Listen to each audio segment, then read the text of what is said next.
residents in terrifying home invasions. They attack quickly, take what they want, and leave no evidence behind. As the assaults continue, the FBI and local police join forces to stop the terror. In the end, authorities come face to face with a vicious gang that refuses to be taken alive.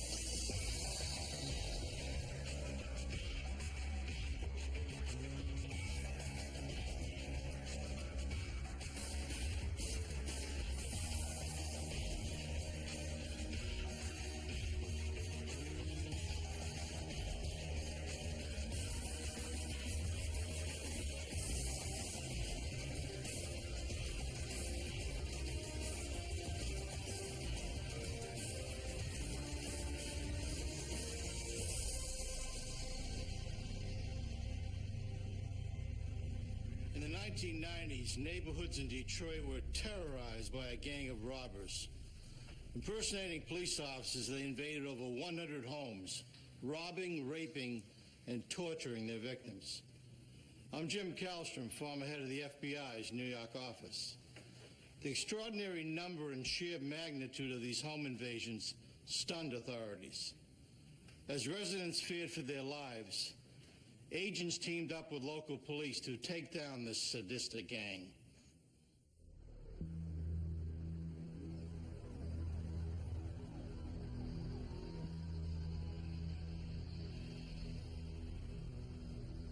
Detroit, Michigan, February 1994. In some neighborhoods, narcotics trafficking is a way of life, and drug busts by the local police are routine. This raid is anything but routine.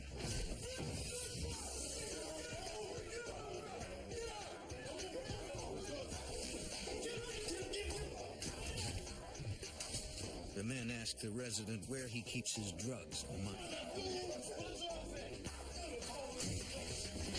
He refuses to talk, confident that police officers would never hurt him. Police, you can't shoot me.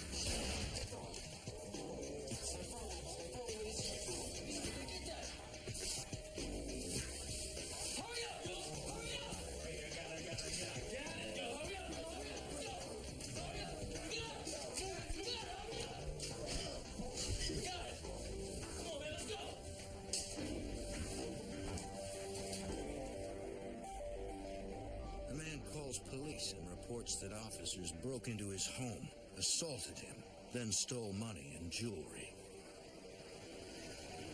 The patrolmen know the resident is a local narcotics dealer. They also know there were no drug raids scheduled for that address. Could these home invaders be rogue cops? The incident is part of a wave of excessively violent home invasions plaguing Detroit. Averaging more than one a week, they spread fear throughout the city. The invaders leave no useful evidence behind. In June 1994, the newly formed Safe Streets Violent Crimes Task Force dedicates itself to putting an end to the terror. It is comprised of Detroit police detectives and FBI agents, including Special Agent Michael Kosanovich. We really were determined to solve these violent home invasions. Initially, we were aware of approximately 50 home invasion robberies from the beginning of 94 up through June of 94. They were fairly violent. They involved shootings, sexual assaults. Investigators begin by searching for connections between the numerous invasions. Detroit police officer Tom Dunai. We took a look at all the police reports that were taken over the previous 2 or 3 months. We analyzed them, we broke them down into the MOs and exactly what these perpetrators were doing on each one. Investigators identify a recurring method used in the attacks, according to Special Agent Bob Pertuso.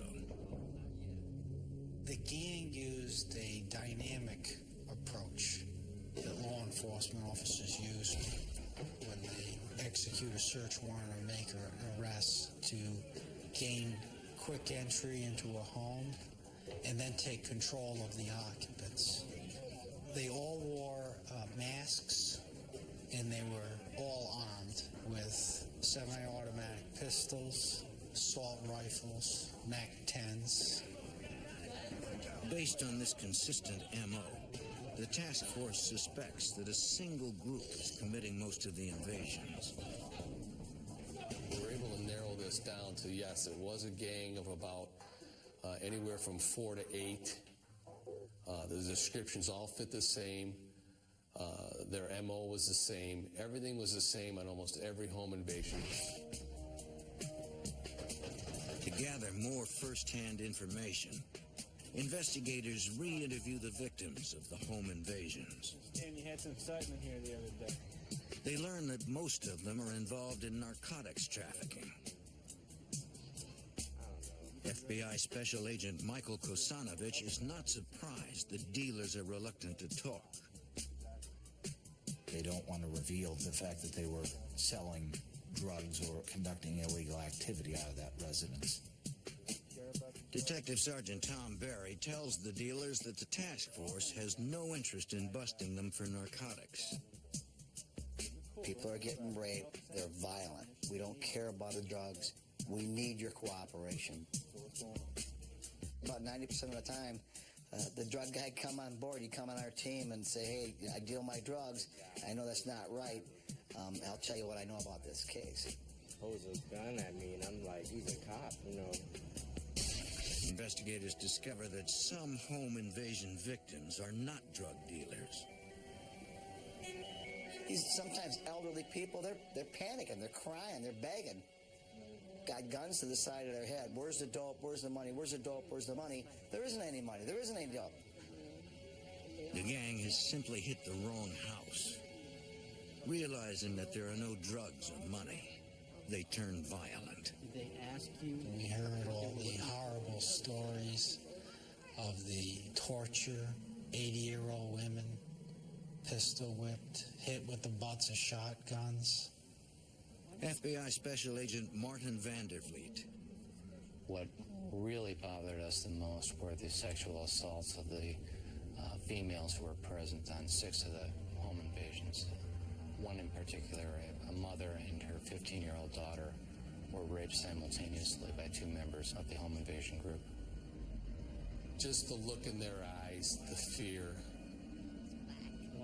their anger that was very controlled, but yet was all inside their body. You could just feel it with their body emotions.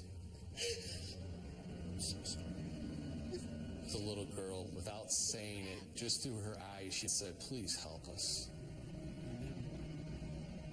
Please help us." And that hit me. And that look in that girl's eyes will stay with me for the rest of my life. We told her that we would do anything in our power to bring these guys to justice. What I had to do is build their confidence up, leave phone calls every day to let them know that I'm still thinking about them. We didn't forget about anything, and we're on your side, and you're well protected, and you have nothing to worry about. The fright that was in them will always be there. They knew they had the full cooperation of the Violent Crime Task Force on their side. Skinny. Concerned that the home invasions are executed like a police raid, the task force confronts the possibility the gang is made up of law enforcement personnel.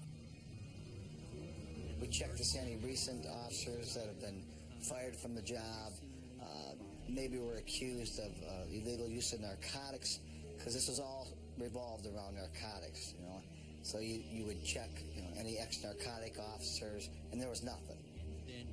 Investigators quickly recognize that the escalating level of violence in these cases indicates that law enforcement is probably not involved. in our experience, police officers aren't going to go that extra step and fire shots into a house or go rape a victim, things of that nature. It's usually go in and rob, grab it, go in and knock the door down, get their whatever they need and run out. The biggest problem with these subjects acting as police when they committed these home invasions was that they jeopardized legitimate police officers. If a victim has been robbed before by this gang and then the police show up another time to execute a search warrant legitimately, they may start shooting or try to harm the police officers. So what we need to do is start going... Now that investigators have a clearer idea of what they are dealing with, they begin their efforts to identify the members of the gang. We looked at a number of people who had committed these offenses in the past, or robbery-type offenses of narcotics dealers. We contacted various informants and asked them to try and determine the identities of these individuals. However, none of the informants that we had talked to had any specific information regarding the people who were committing these offenses. A couple of hours ago.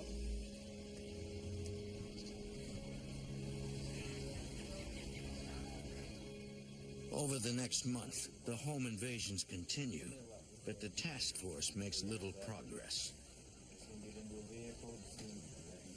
Investigators carefully process each scene, but can find no evidence. Everything we did, we weren't getting lucky. We needed a break.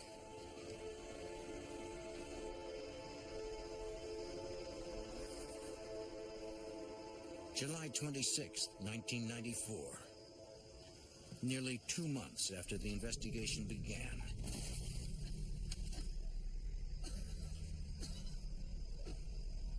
Detroit police respond to a call about shots fired. They find a barely conscious man with multiple gunshot wounds.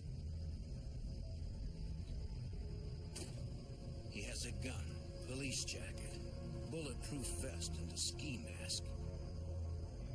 The clothing matches descriptions of home invaders given by prior victims. Police call for an ambulance. Officers alert the task force. This could be the break they need.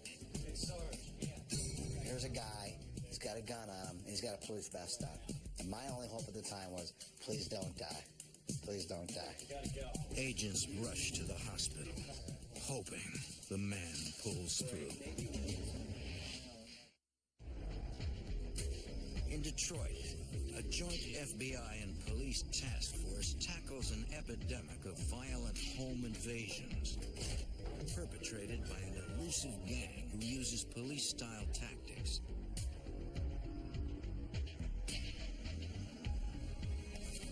Authorities get a break when they find and arrest a critically wounded man who they believe is part of the ring.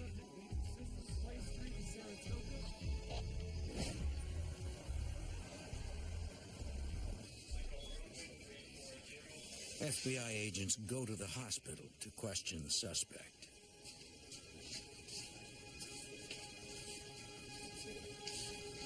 Fingerprint identification reveals that his name is Dante Garrison. FBI Special Agent Martin Vandervliet. He was in pretty bad shape at the time, having been shot 3 times in the arm, the leg, and stomach. He said he was aware of some robberies which had occurred, but he didn't want to go into specifics at that time.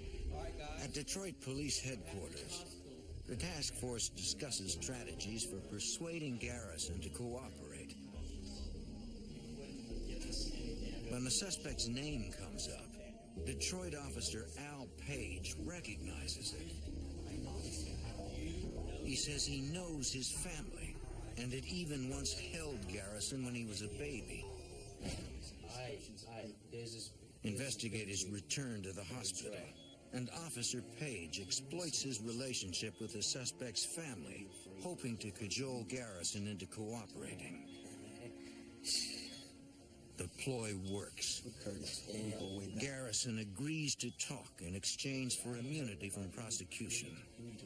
He admits that he is in fact a member of the home invasion gang, and explains that his shooting was the result of an invasion that went terribly wrong. One of the occupants of the residence had seen them, said something, and they had fled. They believed that they could come back and successfully commit the home invasion the next night. However, the occupants of that residence were ready and waiting for them.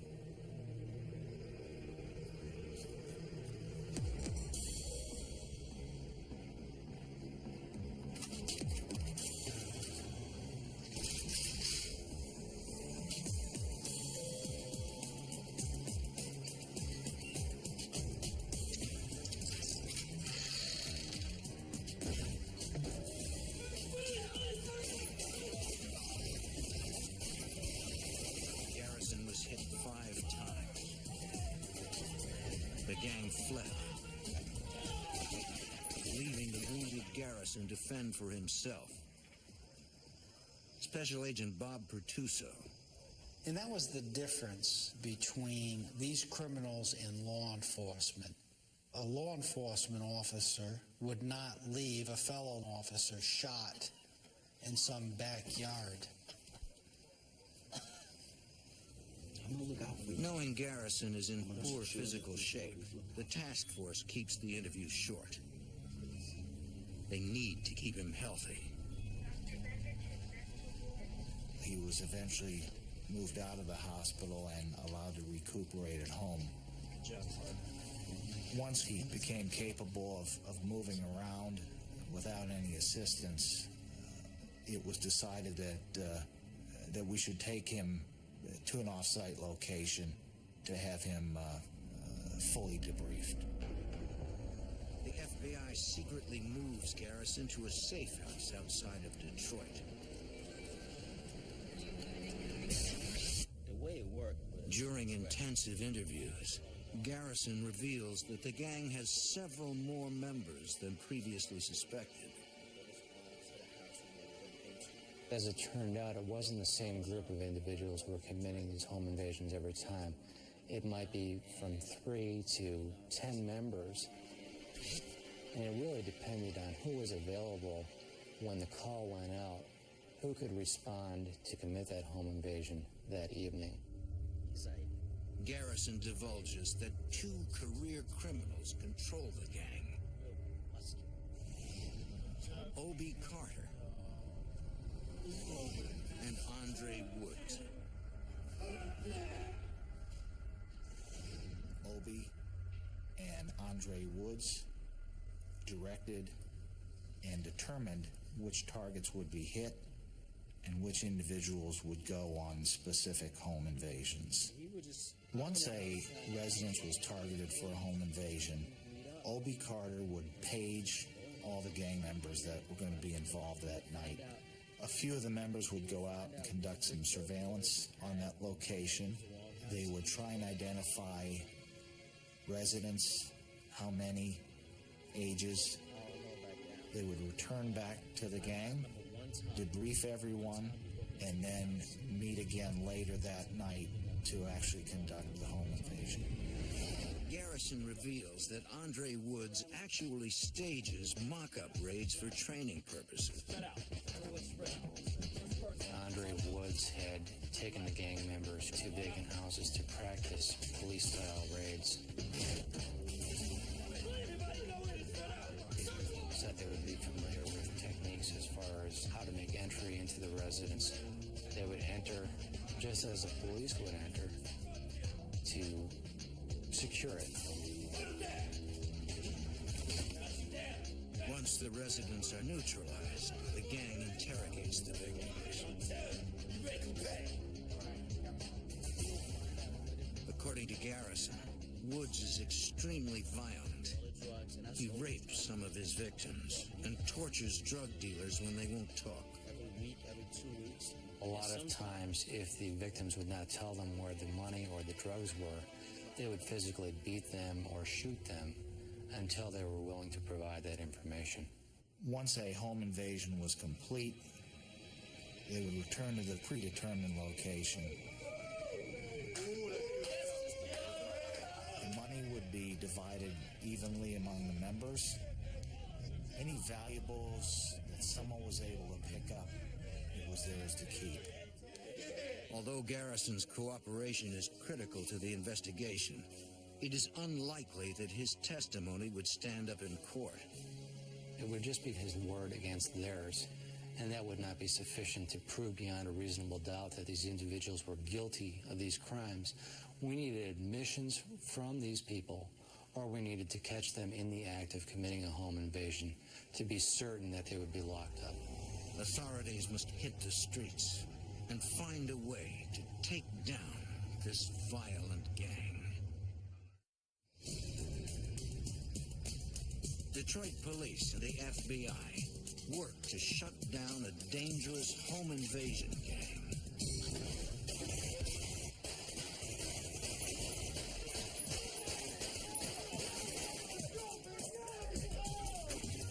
They get a major break when a gang member is found shot and begins cooperating with the investigation. All the names I know. You know where they hang out? What neighborhoods they live in? Nah, man, they wasn't like my boy. A joint FBI police task force begins using the informant's information to identify more gang members, according to Special Agent Martin Vanderfleet. A lot of them had criminal histories that matched up with what was occurring. We felt they were likely involved in this based on that. And we went out and did physical surveillance of their residences and could see that they were associating with other members of the group. Although investigators have received detailed information about the gang's infrastructure from the cooperating witness, the task force needs more evidence to build their case.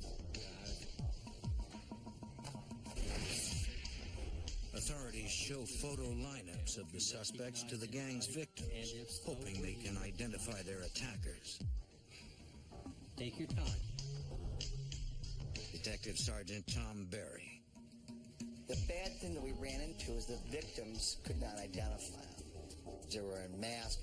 Everything went by in a flash. They put them down on the floor. They could not identify them. Another set.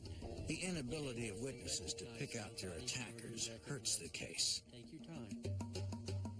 Special Agent Michael Kusanovich. No. We don't have enough information to conduct search warrants, to make any arrests. All we have is one individual who's providing information. The task force asks a federal judge for permission to use wiretaps. If they can prove that there is an ongoing pattern of felonies by the gang, they can take down the entire organization on federal racketeering charges. And apparently he's also one who has trained A few days later, in the early morning hours of September 4th, 1994, police respond to a report of shots fired at an illegal after-hours gambling house. It is owned by Andre Woods, one of the gang's leaders. They interview witnesses and piece together what happened. At 4:30 in the morning, Andre Woods got into an argument with a few of the gamblers. It got out of hand. He didn't like they disrespected him. Gunned him down, cold blood. Just wiped out, 4 human lives in a second. He just kind of walked out. That's just the way he was. Got in his Mercedes-Benz and took off. The task force provides Detroit Homicide with information on Woods and his car. Homicide detectives use the information to alert law enforcement nationwide in an all-out effort to find the fugitive. 5 days after the quadruple homicide, A judge grants the task force permission to monitor the pagers of several of the gang members.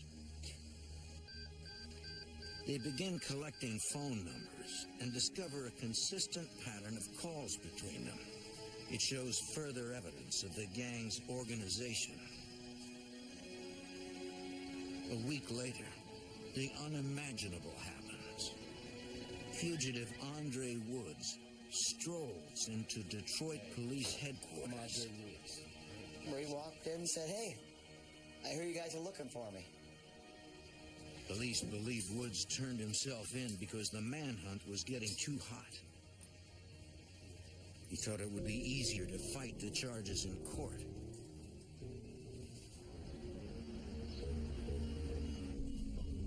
A week after Andre Woods surrenders, the task force uses the evidence from the pagers to get its first telephone wiretap on the remaining gang leader, O.B. Carter. The information gathered through surveillance, combined with the evidence from the wiretap, gives investigators further insight into the gang's activities. We were able to start to watch their moves, start to anticipate as opposed to react. Anticipate where they were going to strike and which members were going to be involved in the next home invasion.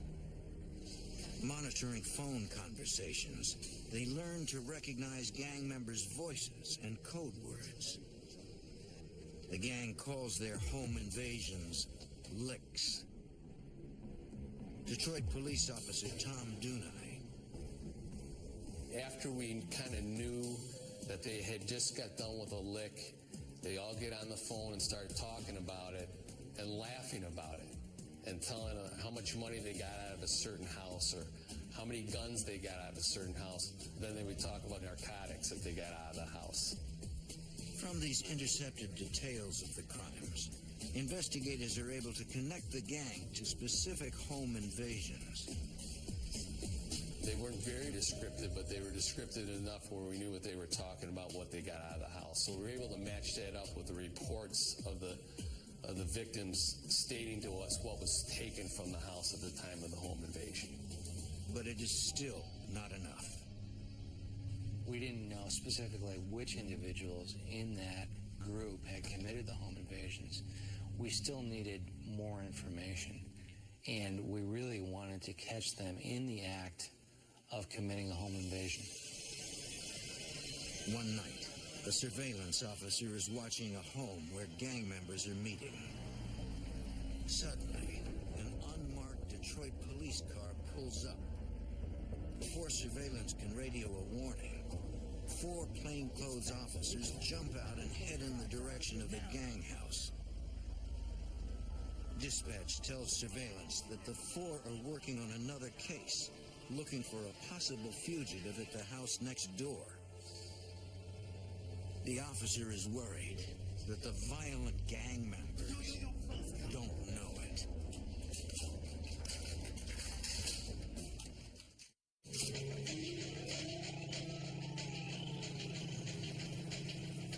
A Detroit plainclothes arrest team approaches a house, unaware that a vicious gang, armed with automatic weapons, is in the house next door.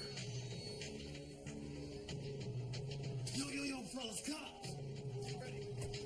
An officer assigned to surveil the gang watches anxiously, not knowing if the gang will think the officers are coming for them and open fire.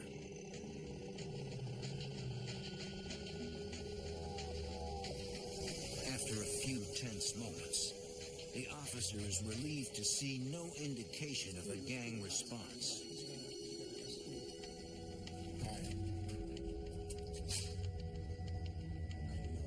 Go play cards, man. Later, the joint FBI police task force investigating the gang monitors a wiretap on a gang leader's home. Detroit Police Detective Sergeant Tom Berry learns the gang did in fact know the arrest team was outside. Apparently they were getting ready to do a home invasion. and a police car pulled up. Home invaders don't know why these cops are out there. They thought they were coming after them. On the wire, what they said is that those cops would have came in here, we would have killed them, just killed them all. That made the hair on our arms stand up. Detroit police officer Tom Dunai is even more determined to get the gang off the streets as soon as possible. We started getting enough evidence on these guys via the wiretap that we decided that before somebody actually gets killed here, we need to do something quickly. But investigators need direct evidence of the gang committing a crime to ensure convictions under federal racketeering statutes. Taking care of the warrants? Special Agent Bob Pertuso. Okay, great. They would be in possession of their weapons. They'd be wearing their bulletproof vests. They'd be in possession of the goods that they stole. To protect innocent bystanders, investigators decide to arrest the gang after they leave a home invasion. Special Agent Martin Vandervliet. We know they're going to be... We did not want to try and arrest them while they were in the house committing a home invasion and possibly risk a hostage situation. But taking down this brutal gang will be extremely dangerous. Because of the large number of individuals who were involved, as well as the weapons that they were carrying, they were heavily armed with AK-47s, MAC-10s, Uzis, all the dangerous weapons out there in the street. We believed that we needed to use a SWAT team to arrest these individuals. Agents meet with the SWAT commander who lays out the plan. The tactical squad responsible for making the arrests will hide inside an ambulance. With its emergency lights activated, the ambulance will approach the home invader's vehicle from behind as if it were passing. Investigators believe that since the gang will have just committed a home invasion, they will try to remain inconspicuous and pull to the side of the road. And we're going to ram them with the ambulance. The 20 SWAT guys, all dressed in SWAT gear with bulletproof vests, are going to get out and get a half moon around them. So when they start to get out of the car or the van, we've got them contained.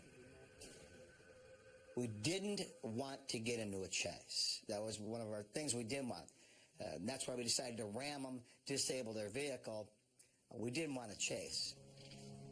The final component of the plan requires taking down the rest of the organization. We knew from past experience that only certain members of that group would be involved. It wouldn't be the whole group. So we had other police persons ready to make arrests at other locations for whoever was not present during that home invasion, as well as to execute 6 search warrants. I need you. For weeks, the task force works around the clock, monitoring wiretaps, looking for the right opportunity to spring their trap. Then, on November 9th, they hear gang members planning their next home invasion. When we intercepted conversations about a plan to do it in 2 days, we were at a great tactical advantage. We had our federal search warrant signed. We had the assignments to conduct the searches. And, of course, the tactical people were actually going to handle the arrest. Unfortunately, gang members don't mention where the home invasion will be. We don't know where yet. The next day, surveillance watches 2 gang members drive through a neighborhood as though scouting for a potential target. Task Force now believes they know approximately where the home invaders will strike. Police headquarters, November 11th. With the home invasion only hours away, Deadly serious. the task force goes over the plan with team leaders one final time. Their intent. To underscore the danger the officers face, they play a tape recording of the gang's threat to kill police. We played that tape tape for the people who are going to take these people down later on. This is the real deal. We're not playing with these people. These people aren't playing with you. They have no hesitation of killing a police officer. And you can just see the officers just intently staring. This is real. These guys are going to kill us. SWAT gives Officer Steve Miller and the rest of the surveillance teams armor-piercing ammunition for their handguns in case the takedown becomes a gunfight. We knew these guys wore the same kind of armor we wore, you know, exact same stuff in there.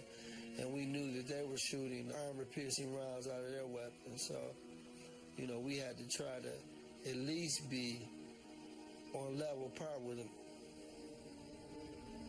That evening, surveillance observes the home invaders traveling in 2 cars. They drive to the area they drove the day before. Everybody's tightening up. They drive by the house and they leave.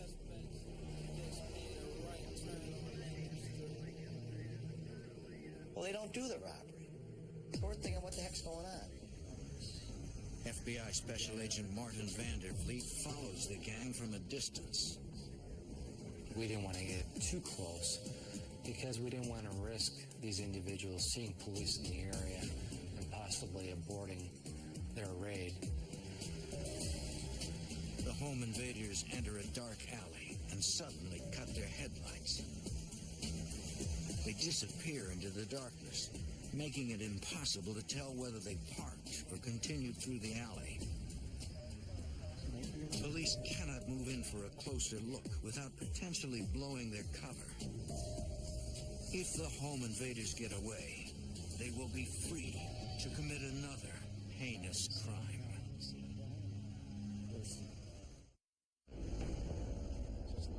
The FBI and Detroit police tail a gang of violent home invaders, hoping to catch them in the act. Authorities are anxious to bring closure to a 6-month investigation. Here we go. I'll be cool. Yeah, just lay back here. Lay back here. Just be cool. But when the home invaders cut their headlights, police lose them.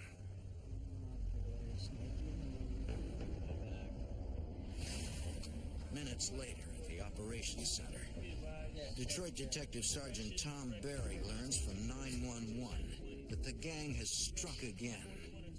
Home invasion just happened. 6 guys in masks dressed as police officers. They robbed the wrong house, got nothing out of it. We got 2 victims that are both almost 70 years old. Can't identify.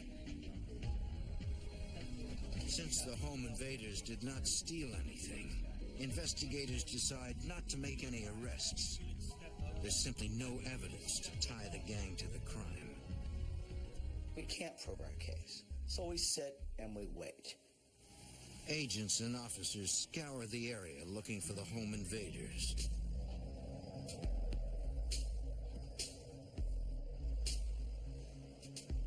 A Detroit police surveillance officer doubles back to the gang's meeting place, thinking they will return there after the invasion.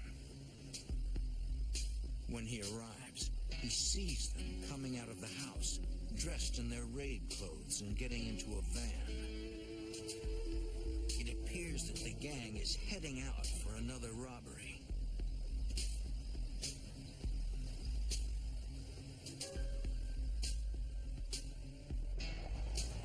When gang members are dropped off at a house, Miller is right behind them. I ducked into a nice little parking space where I could see the front of the house and I could see the van.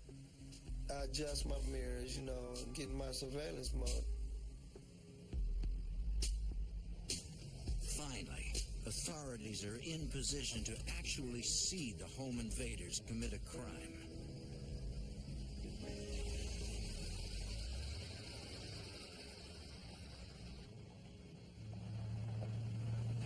So the game plan was, they do the robbery, we can't stop it. If we go in, you risk hostages. We don't want hostages. We don't want nobody to get hurt.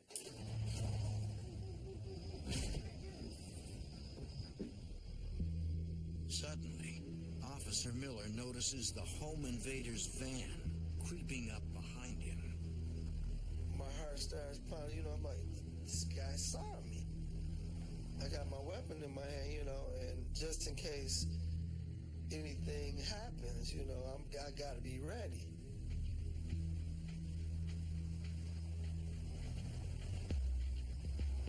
He just cruised by me.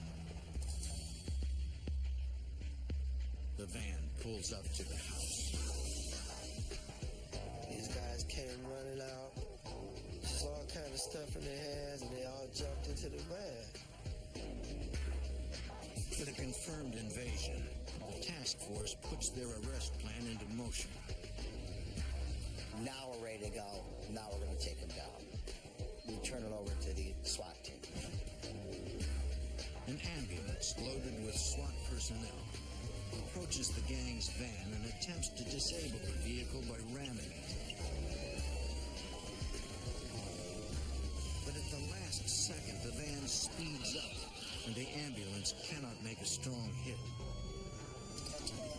The van, which has more horsepower, easily gets away from the SWAT team. FBI Special Agent Martin Vandervliet. We obviously had a major problem.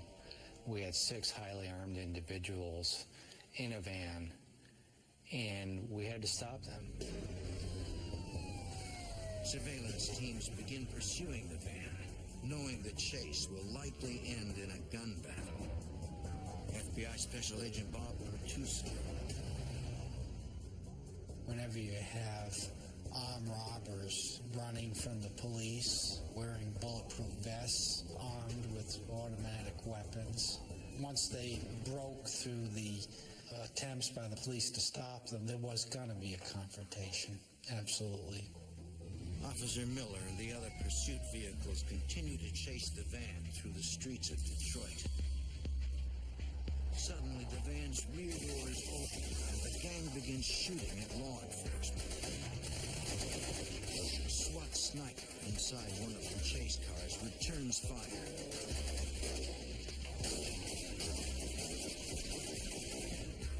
At police headquarters, Officer Tom Dunai continues to monitor the chase. It was amazing because of what had happened, how controlled the officers were in the street. There wasn't any panic, but people were screaming shots are being fired. We even heard gunfire over the radio. That's how strong it was. And in my heart, I was scared for the officers at that point. Just stay with them. The chase continues for several miles. Then, inexplicably, the van stops. 4 guys bail out the van. They're firing at me. And I jump out my car, and I fire one shot, get one shot off of my 9mm, and it jammed. Natural instinct was just, these guys aren't getting away. Let me chase these guys.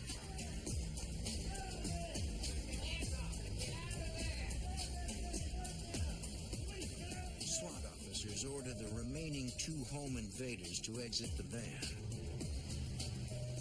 But the van takes off, and the chase continues. Leaving Miller alone to pursue the heavily armed suspects.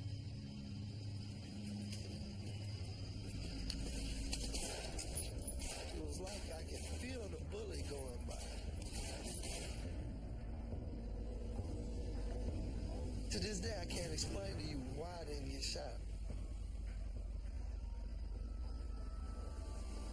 And I say, okay, police, we got you surrounded, come out.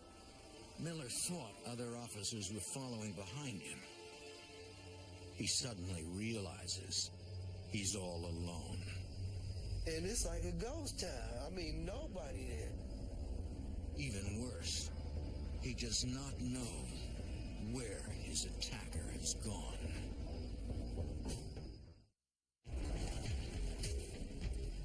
The FBI and Detroit police engage in a run-and-gun battle with a violent home invasion gang. Officer Steve Miller narrowly escapes an ambush. When backup arrives, Miller begins searching for his attacker. We start going up eastbound on Pasadena, just checking. Sure enough, get about 5 houses up, and this guy is laying face down.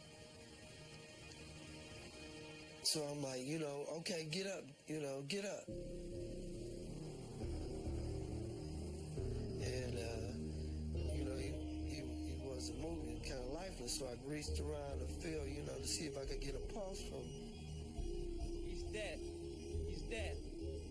He's later identified as Obie Carter, the gang's leader. The subsequent autopsy concludes that Officer Miller's first shot, an armor-piercing round, punctured Carter's bulletproof vest and fatally wounded him.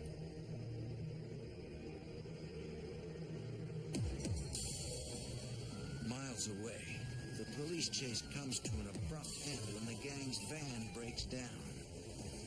The 2 remaining home invaders jump out of the van.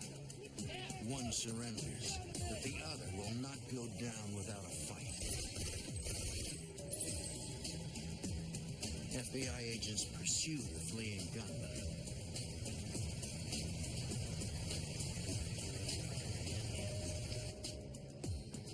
Searching down a dark alley, Special Agent Bob Pertuso sees a dark shape and carefully approaches. The getaway driver was lying on the ground. He had been shot a number of times. The agents call for an ambulance. The getaway driver is taken to a hospital and, against all odds, survives. Following a series of fierce gun battles, the task force assesses the casualties. Okay. Hundreds of shots were fired. Incredibly, no one on the arrest team was hit. But only 3 of the 6 gang members involved in the chase have been apprehended. Detroit police officer Tom Dunai tries to locate them.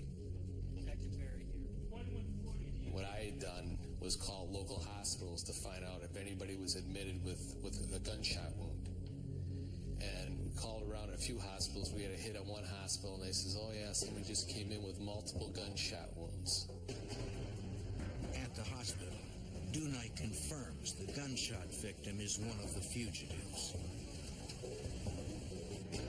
As the search for the remaining 2 gang members continues, FBI agents, the FBI SWAT team, and local police serve search warrants on 6 of the gang members' houses. They find critical evidence, according to FBI Special Agent Martin Vandervliet. Well, we found a lot of evidence that had been taken from robberies, including specific items of clothing, jewelry, and then we also recovered a great amount of weapons. A lot of the houses would have 3 to 5 guns in them, as well as ammunition, vests, pry bars, masks, and other things. At Detroit Police Headquarters, Detective Sergeant Tom Berry questions the captured members of the home invasion gang. He lets them know they are facing long prison terms and that those who cooperate first may get reduced sentences. Probably 95% of them told us exactly what happened. That's how we were able to identify the rest of the gang, the rest of the peripheral players. Over the following months, the task force systematically arrests gang members. In the end, a total of 29 are convicted and sentenced on federal or state charges in the biggest home invasion prosecution to date. This particular task force, it was the first major task force between the FBI and the Detroit Police Department. We wanted to do a good job for those victims. We made a difference. We really made a difference to the city of Detroit. We did make it a safer place. Well, it just goes to show you that when law enforcement agencies can work together smoothly with the right people, anything can be accomplished. Thanks to the collaborative efforts of the Detroit Police Department and the FBI, the violent home invaders gang is dismantled